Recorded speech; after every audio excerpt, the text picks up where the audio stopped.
The case of Stephen McDaniel is not merely a chronicle of a single murder. It is a story of how morbid obsession, high intelligence, and the mask of a quirky neighbor nearly created the perfect crime. It is the narrative of a man who prepared for a killing for years, studying law and forensics, only to be ultimately unmasked by his own body. Language on live television before thousands of viewers. The June of 2011 in Macon, Georgia, proved to be abnormally hot. In the student community of Mercer University's law school, the atmosphere was defined by the end of the academic year. Graduates were preparing for their bar exams, packing their belongings, and planning their adult lives. Among them was 25-year-old Lauren Giddings, a vibrant, energetic, and ambitious young woman loved by everyone. Lauren had just finished her studies and planned to become a successful attorney.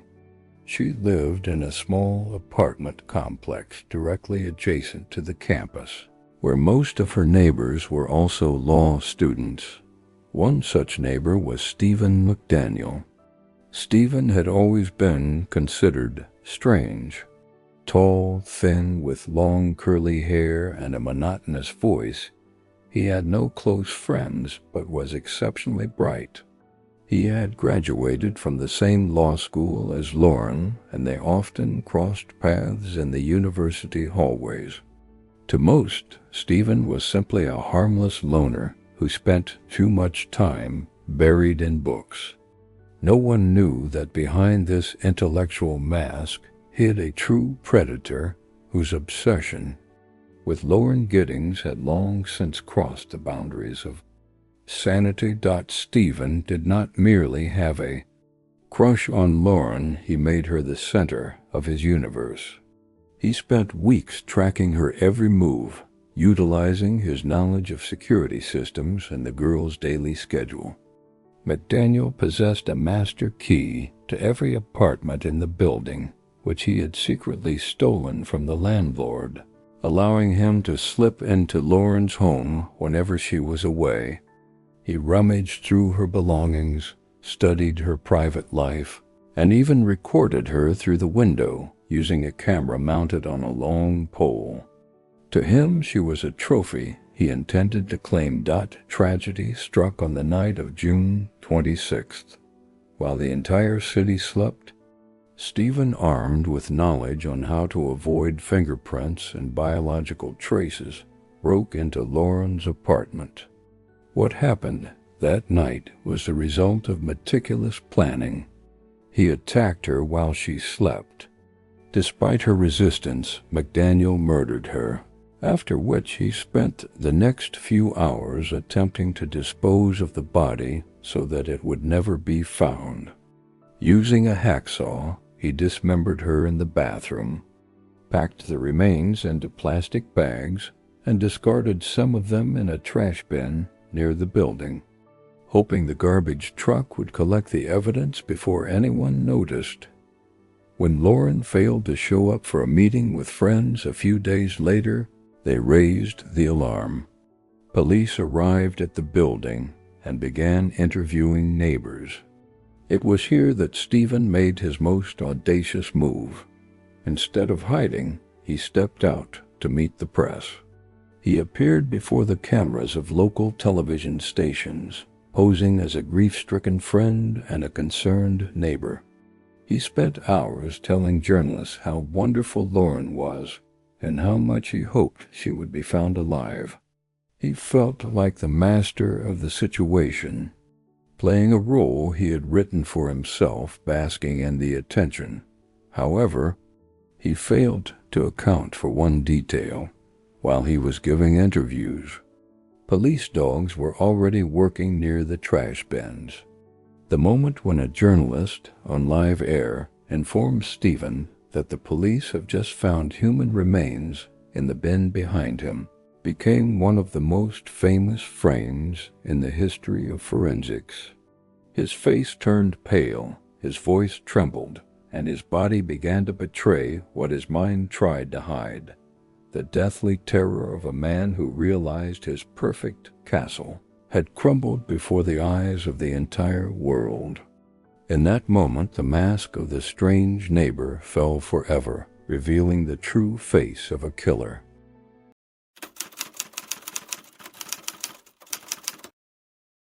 I was living there? Yeah, Lauren was my neighbor.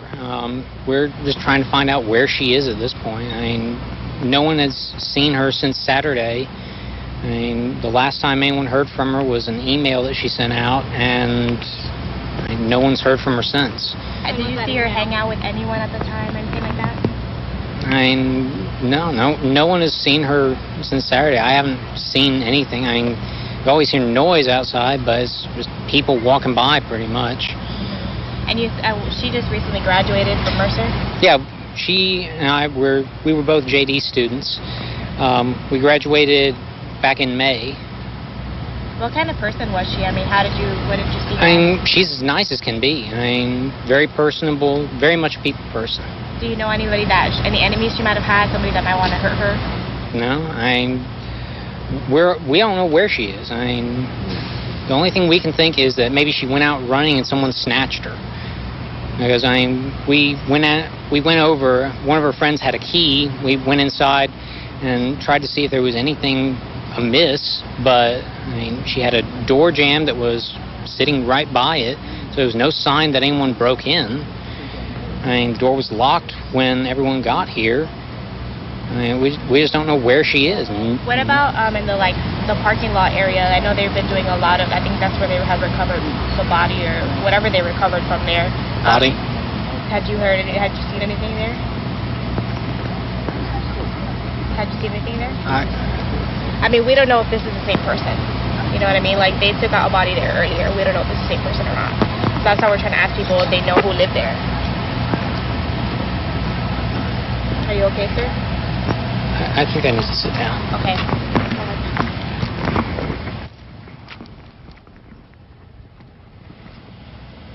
Following that fatal interview where Stephen nearly collapsed on camera, the Macon police no longer had any doubts. This young man knew far more than he was letting on. He was immediately brought to the station for clarification of his statement. What transpired over the next 12 hours in the interrogation room has since become a case study for thousands of forensic experts and psychologists. As a law school graduate, Stephen McDaniel understood perfectly how the system operated. He chose a unique and chilling tactic. He became a living statue. Throughout the hours of interrogation, Stephen sat in his chair without shifting his posture. He did not blink, move his hands, or even cross his legs. His gaze was fixed on a single point, and his answers were brief, monotonous, and devoid of any emotion. He attempted to portray a man in a state of profound shock, hoping the detectives would interpret it as a reaction to the death of a friend. However, the professionals saw something else, an extraordinary level of self-control, characteristic only of someone hiding a dark and terrible secret. While McDaniel played his game of silence in the interrogation room, another team of detectives executed a search warrant for his apartment, located just feet away from Lauren's. What they discovered transformed the case from a suspicious disappearance into a chronicle of pre-planned murder. Stephen's apartment was cluttered, yet among the chaos lay the keys to the truth. The first and most critical piece of evidence was a master key that fit every door in the complex, including Lauren's. This effectively debunked any theories about an outsider stumbling into the building. The true shock for investigators, however, was the content of his computer and digital camera. For years, Stephen had been accumulating gigabytes of data on Lauren Giddings.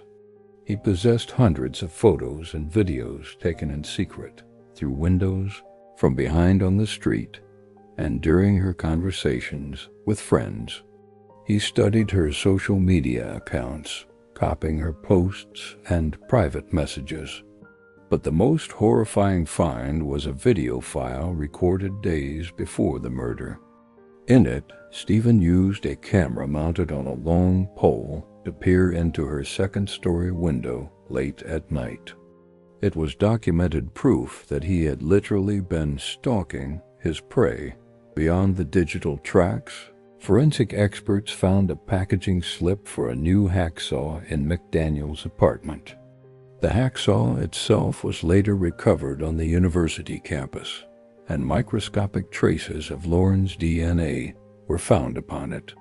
Stephen, who had so meticulously studied the law and methods of concealing evidence, had made a classic mistake. He failed to completely dispose of the murder weapon. Furthermore, using luminol, forensic teams discovered traces of blood in his bathroom that he had attempted to scrub away with heavy-duty chemicals. In the interrogation room, detectives began to apply pressure, presenting Stephen with these findings.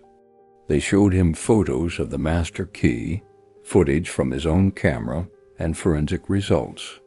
It was here that his statue tactic began to crack. Although he remained silent, the cameras captured subtle tells: accelerated breathing, paling skin, and a slight twitch of the eyelids. His body began to scream his guilt while his mind desperately struggled to maintain the mask.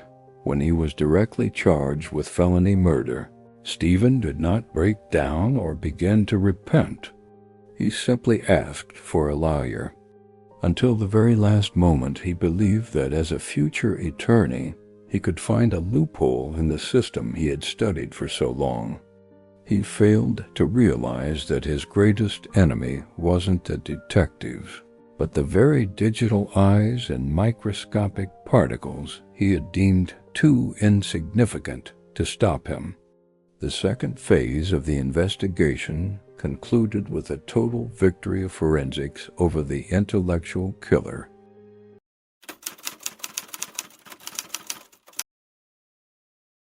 The arrest of Stephen McDaniel left the city of Macon in a state of prolonged shock. The legal process promised to be long and arduous as Stephen, leveraging his legal education, sought every opportunity to stall the case. For nearly 3 years, as the pretrial investigation unfolded, he remained in jail, where he continued to exhibit his bizarre, almost catatonic behavior. His defense filed numerous motions to suppress evidence, particularly the search of his apartment, but the mountain of proof against him was so overwhelming that the chances of acquittal were non-existent. In 2014, shortly before the full-scale trial was set to begin, the unexpected happened. Stephen McDaniel, who had spent hours in silence during interrogations, decided to take a plea deal. Realizing that the direct evidence, the DNA on the hacksaw, the master keys to Lauren's apartment, and the hundreds of hours of surveillance footage left him no room to maneuver, he chose to plead guilty to felony murder. In exchange, the prosecution agreed not to seek the death penalty. The moment of his confession in court was just as eerie as his previous silence. In a monotonous, lifeless voice, he read a detailed account of how he broke into Lauren's apartment, how he strangled her for several minutes, and how he then cold-bloodedly dismembered her body to conceal the traces. He expressed no remorse. He described the murder as a technical process, the logical conclusion of his years-long obsession. It was the confession of a man who saw Lauren not as a person, but as a piece of property. The court sentenced Stephen McDaniel to life imprisonment with the possibility of parole only after 30 years. However, Given the severity of the crime and its predatory nature, experts believe he will never walk free. During the sentencing, Lauren Giddings' parents were given the opportunity to address the killer. Their words were filled with pain, but also incredible dignity. They spoke of the bright future he had stolen, but emphasized that the memory of Lauren would always be stronger than the darkness he brought. After the trial, police released even more materials that had previously been kept secret. It was revealed that McDaniel had written in online journals about his hatred of women and fantasies of violence long before meeting Lauren. This confirmed the theory that he was a time bomb destined to explode. Lauren Giddings simply happened to be the one who lived too close to a man who had turned his intellect into a weapon. The Stephen McDaniel case has become textbook. Today, the videos of his interview and interrogation are used in police academies worldwide to train detectives in recognizing nonverbal signs of guilt. It is a story of how even the most meticulously planned legal crime collapses when faced with professional forensics and modern technology. Stephen McDaniel remains in history as the statue killer, a man who tried to outsmart the law, but was defeated by his own shadow.